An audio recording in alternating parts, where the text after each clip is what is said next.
আপনারা tear shell, rubber bullet, original bullet, বোমা, যে যা পারছেন রাইফেল নিয়ে নামছে। বৈষম্য বিরোধী ছাত্র আন্দোলনের সাংগঠনিক সম্পাদক মইনুল ইসলাম দাবি করেছেন, জুলাই গণঅভ্যুত্থানের ফ্রন্টলাইনার তাহরিমা জামান সুরভিকে 50 কোটি টাকার চাঁদাবাজির মামলায় ফাঁসানো হয়েছে।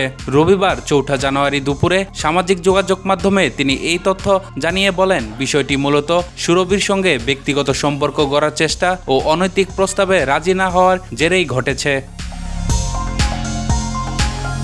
মইনুল ইসলাম উল্লেখ করেছেন, মামলার বাদী সাংবাদিক নাইমুর রহমান দুর্জয় স্বরাষ্ট্র উপদেষ্টার সঙ্গে ঘনিষ্ঠ সম্পর্ক দেখিয়ে সুরভির সঙ্গে ব্যক্তিগত সম্পর্ক তৈরি করতে চেয়েছিলেন। পরে কুপ্রস্তাব দেওয়ার পর সুরভি তা প্রত্যাখ্যান করলে বিষয়টি প্রকাশ করে প্রতিবাদ জানান।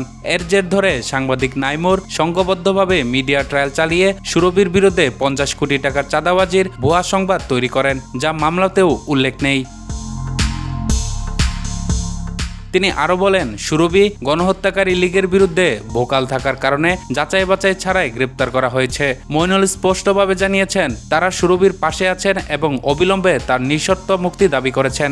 এছাড়া জুলাই বিপ্লবীদের বিরুদ্ধে কোনো অন্যায় মানবে না বলেও তিনি সতর্ক করেছেন। উল্লেখ্য, সাংবাদিক নাইমুর রহমান দুর্জয় হলেন সাবেক জাতীয় দৈনিক বাংলাদেশ প্রতিদিনের মাল্টিমিডিয়া রিপোর্টার। বর্তমানে তিনি দৈনিক কালবেলায় কর্মরত।